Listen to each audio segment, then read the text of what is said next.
this allegation of cars being moved, things being stolen from the house and all that. I think the owner of the house is a man of enormous experience in public service.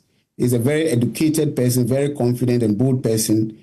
If something is missing in his house during the search, I believe that he would be able to make complaint to the police. He will take steps. The briefing we have received, and we have had 2 different briefings on this matter, and we have looked at other evidence, and including recordings and voice recordings from what happened.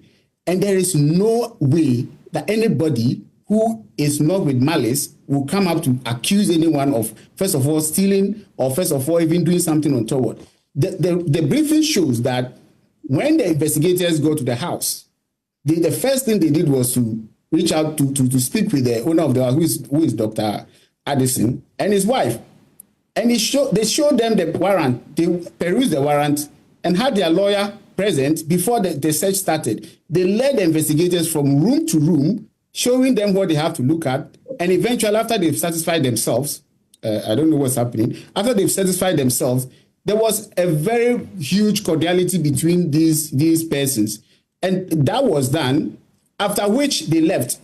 It was later that someone decided to say it was a raid. Now, even if it's a raid, the only picture we have been showing of any distraction, which now we know is actually not a distraction, is that CCTV memory chamber.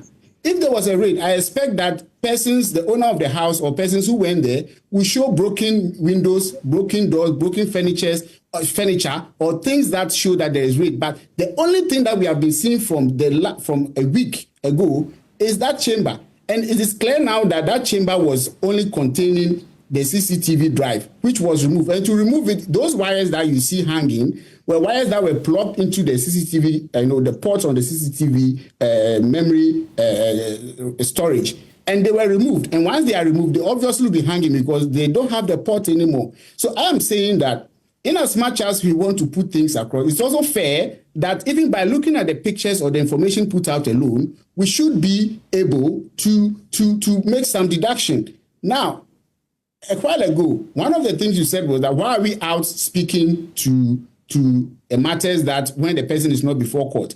And I like the answer that Professor Apiagyei said, that the same people who accuse us of speaking are the same people who take advantage of our silence to put things in the public which are not correct. Look, if I tell you, it is not it is not the desire of the current Attorney General, neither is it the desire of President Mahama. President Mahama has made it clear to all of us that he is not interested in putting people before court and going to look for evidence.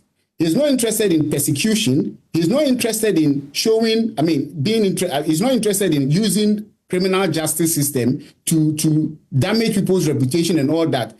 And the instruction has been from my boss that, look, we only come out when we have sufficient evidence which we have tested.